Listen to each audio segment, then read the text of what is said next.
Evil visited us yesterday, and we don't know why. We don't understand it, and I guess we never will. Thankfully, Britain has seen few crimes where a large number of people suffered at once, but they do exist.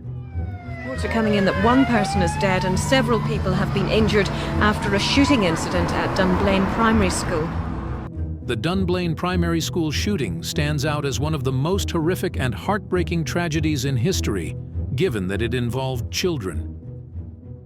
Detectives searching his home found thousands of rounds of ammunition. The telephone book was still lying open at the entry for Dunblane Primary School.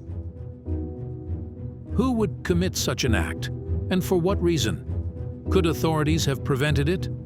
Why didn't this man end up behind bars earlier? And what did the criminal complain to the Queen about? The answers to these questions will undoubtedly shock you.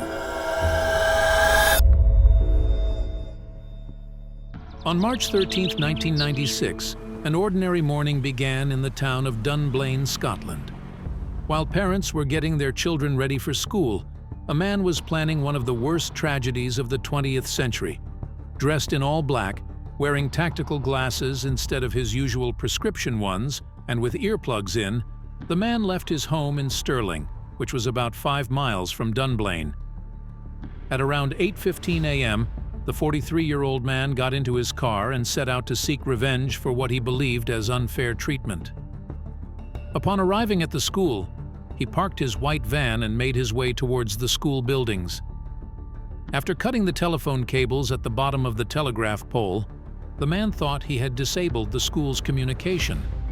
Unnoticed, he entered the school grounds as classes had already begun. Armed with 4 handguns and 743 rounds of ammunition, the gunman entered the assembly hall.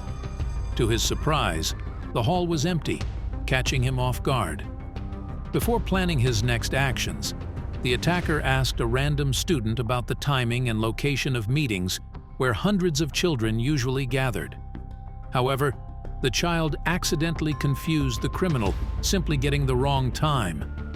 Fortunately, by the time the man arrived, the meetings had already ended. Filled with anger, he fired 2 shots into the stage of the assembly hall and the girls' toilet, before heading to the gymnasium, where a class of 28 students was preparing for a physical education lesson, with 3 teachers present. We know there are now a number of fatalities, I've just been told. We'll bring you more as soon as we get it here on 5 Live. The shooter came face-to-face with the PE teacher, her assistant, and the class teacher of the 28 children, Gwen Mayer, before he began shooting continuously at everyone in the room.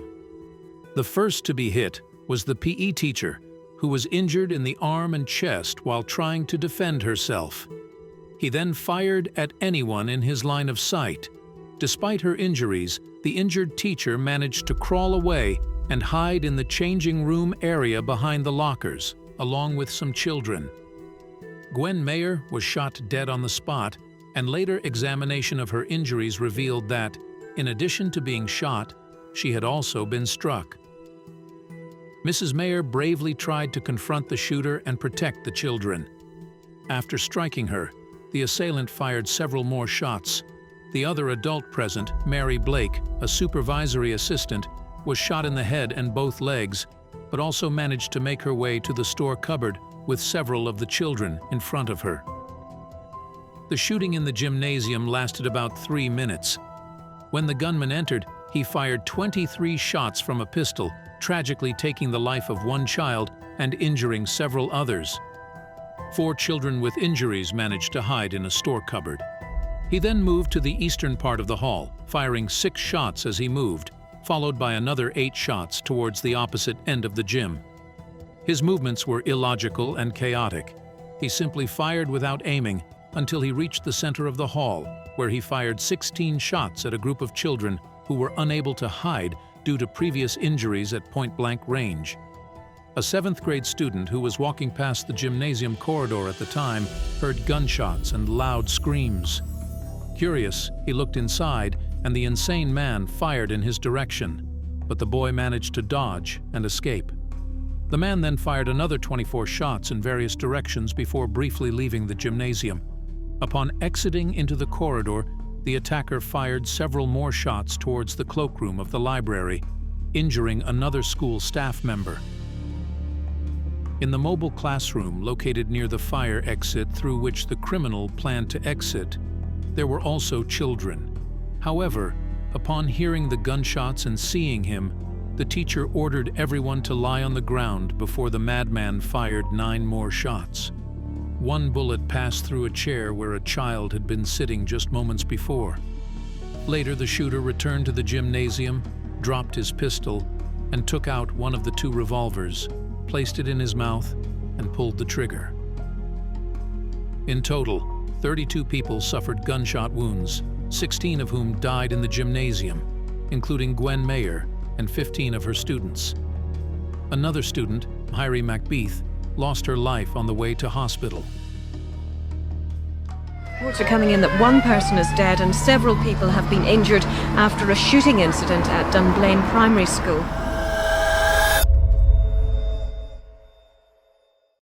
As soon as the news began to spread through and beyond the town, a large number of parents rushed to the school. Local media journalists also arrived on the scene. After a few hours, the surviving children were reunited with their parents. Only one class suffered serious consequences, and the parents of those children had to endure hours of anxious waiting, already sensing the grim news. Parents whose children were in Mrs. Mayer's class were asked to go to a separate building where they were instructed to wait for further instructions. They were unaware of the exact number of injured children, but knew that Mrs. Mayer's class had been impacted. There's 13 children dead at the moment, 2 adults, and a number of children in the hospital. We're obviously having a tremendous business sorting out who's who and what's what. When the school principal, Ronald Taylor, first entered the gym that morning, the scene, in his words, was heart-wrenching. The gunman lay in blood, still convulsing in death throes, amidst a thick cloud of smoke with a group of surviving children. The first thing he and his colleagues did was to get them out of there. The principal simply could not believe his eyes. He was left in disbelief, and the memory of that moment still haunts him today. The headmaster of the school, Ronald Taylor, made the first call to the police at 9:41 a.m.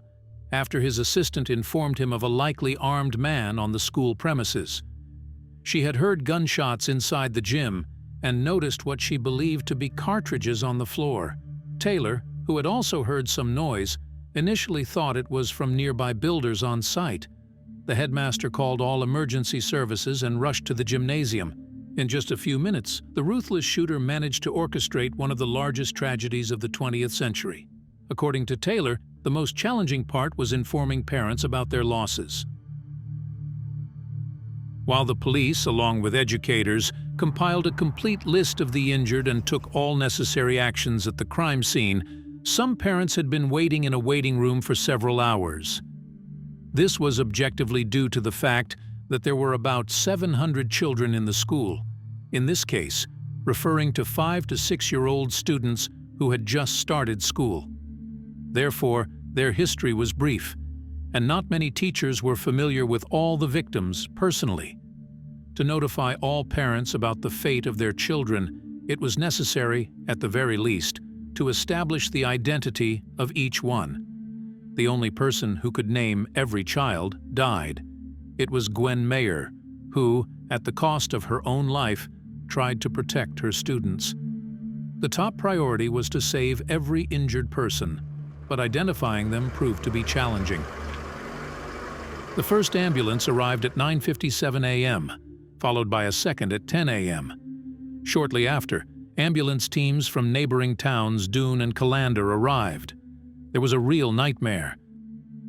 The school authorities were unsure exactly who had died, who was injured, and who would survive.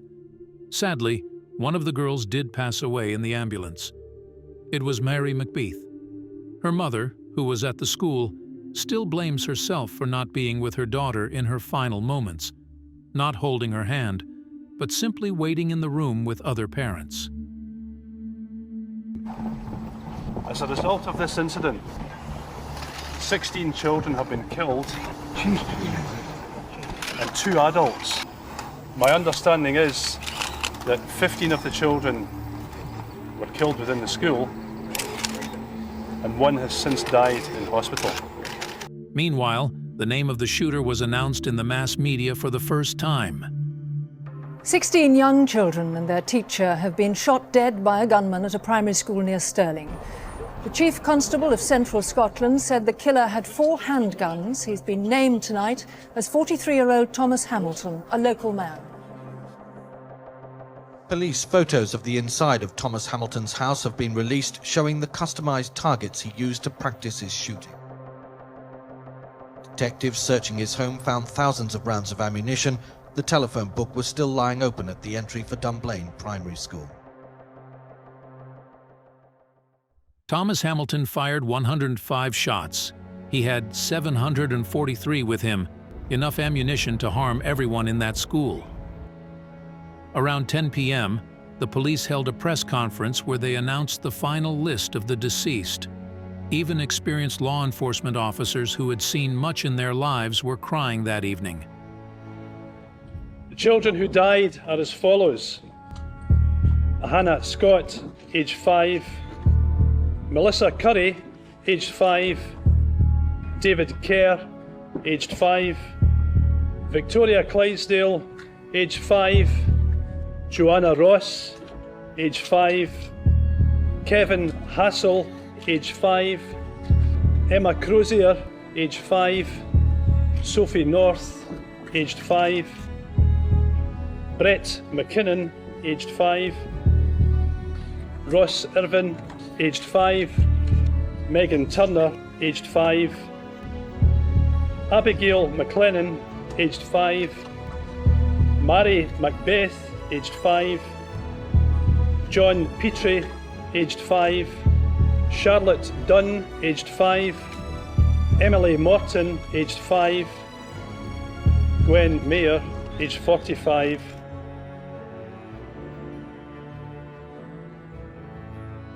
The next day, the school principal, Ronald Taylor, was also obliged to attend a press conference. Taylor openly admitted he was not prepared for this.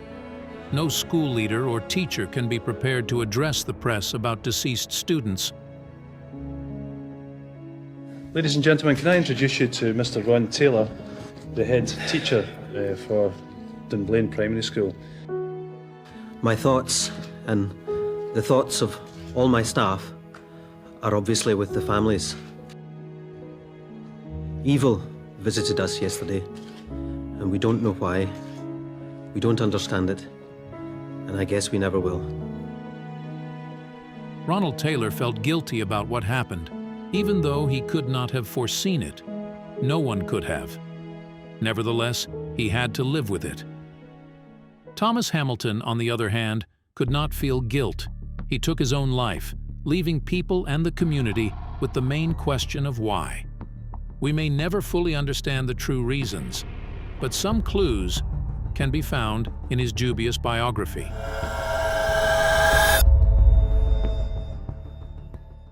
Thomas Watt Hamilton was born on May 10, 1952, in Glasgow, Scotland. His young parents divorced before his was born, and his grandparents legally adopted him when he was 2 years old. Thomas grew up believing they were his parents, and he thought of his biological mother as his older sister. The reasons behind this arrangement and the family's drama before the adoption are unknown. As a teenager, he developed an interest in firearms, which later turned into a real obsession. In 1973, Hamilton was first dismissed from his job as an assistant scout leader. This happened after a winter camping trip during which a group of teenagers returned with various injuries and degrees of hypothermia, raising doubts about his qualifications. At the age of 21, Thomas Hamilton had not learned from his experiences. Instead, he became offended. Hamilton wrote several letters to the Scottish Scout Association, but their decision remained unchanged. A year later, his grandmother decided to reveal that his older sister was actually his mother. It's unclear if this revelation affected him, but psychiatry specialists who studied his history unanimously concluded that it did. Without guidance, Hamilton became increasingly harsh and demanding. After obtaining a firearms license, he continually expanded his arsenal and immersed himself in firearms training.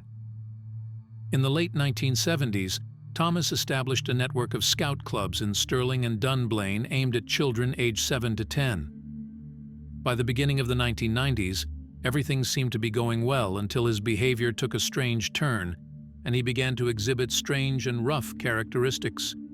Boys started complaining about his excessive demands in terms of discipline and forcing them to perform unpleasant tasks for which he ultimately rewarded them. Some parents found Hamilton to be overly strange. They claimed that he took photos of boys partially dressed and personally applied tanning lotion to them, although there was no need for it. They were young scouts, not bodybuilders. Some parents also claimed that Thomas Hamilton openly enjoyed his power, forcing students to obey his every command. However, when parents turned to the police, they were unable to hold Thomas accountable due to insufficient evidence. After the tragic incident at the school, the media began to spread information that Hamilton, as the leader of the scout clubs, took real firearms with him on hikes and encouraged boys to shoot at any animal they encountered. Even a local detective once recommended revoking Hamilton's license for multiple handguns and other firearms due to his difficult character and unstable mental state, but the local authorities simply ignored this advice. This decision proved to be a mistake, because if the police had investigated further, they would have discovered that most of Hamilton's weapons were acquired with a fake license. Catching him illegally possessing firearms would have led to confiscating his entire arsenal, potentially preventing the tragedies in Dunblane. Outraged by the police's negligence, parents decided to take matters into their own hands and threw raw eggs at Hamilton's doorstep, publicly humiliating him. Subsequently, all schools and scout clubs refused to work with him, worsening his already fragile mental condition. In response, he began writing threatening letters to parents, fellow scout leaders, and even Queen Elizabeth, claiming that he was unjustly accused and was actually the victim in this situation. In his letters, he asserted that the rumors about him caused his scout network to collapse in 1993. In the final months of his life, he continued to complain that all attempts to start a new scout club were being persecuted by the local police. The situation escalated on March 13, 1996, when Thomas Hamilton decided to take revenge on those spreading rumors about him. He armed himself with 2 pistols and 2 revolvers and headed to Dunblane Primary School. The extent of grief during that period resonated globally, affecting not only Dunblane but the entire world. It seemed that every person in the world wanted the parents to feel they were not alone in their grief. Flowers lining the entire street became a beautiful way to show support and love, yet they also served as a stark reminder of the tragedy for the parents and all affected. The pressure on the local community and the attention to the school after that event were incredible. Politicians, royal figures, they all came to express their support, unaware of the added stress this brought to the people of Dunblane. Nevertheless, over the years, they expressed gratitude for the support shown during such a difficult and painful time. Notably, even Queen Elizabeth personally visited the injured children in the hospital. Looking back, they recall being too young and preoccupied with their youthful interests to fully grasp the gravity of the moment. From there, it was up to Ward 17 to see and talk to the 5 youngsters and their 2 teachers who were being treated at the hospital. There was another source of stress on the horizon, along with a long-awaited event. Following extensive discussions, the school's headmaster, Ronald Taylor, made the decision to reopen the school as soon as possible. Taylor explained, "We reopened the school very quickly after the incident, and it seemed like the right decision.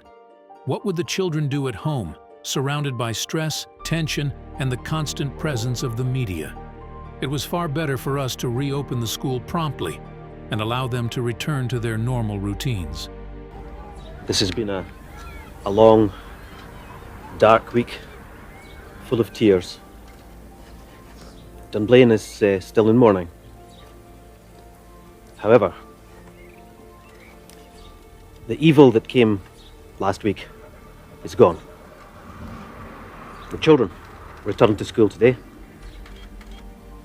And this is a very important day for us, because today marks the beginning of our recovery.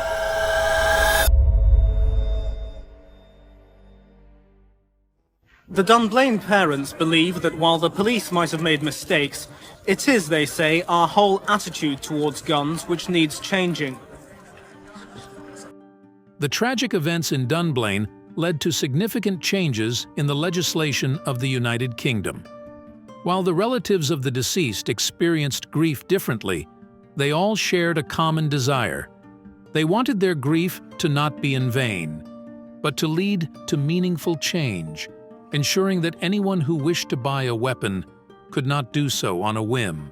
It all started when a group of concerned mothers petitioned for a ban on firearms in the country, gathering over 700,000 signatures. This public campaign is known as the Snowdrop Petition. People wanted a complete ban on firearms, as they couldn't understand why an average citizen would need to be heavily armed. Only 14 months after the Dunblane shooting, legislation was amended to prohibit private individuals from selling or owning all types of firearms except single-shot .22 caliber firearms. A second law banning even single-shot firearms was enacted later, in 1997. Hundreds of thousands of people in the UK were required to surrender their pistols and revolvers they owned. The change in legislation was a significant victory. However, despite this, the Mayer family, parents of the deceased children, were left to speculate about Thomas Hamilton's motives. Any attempt to explain his actions could only be seen as speculation.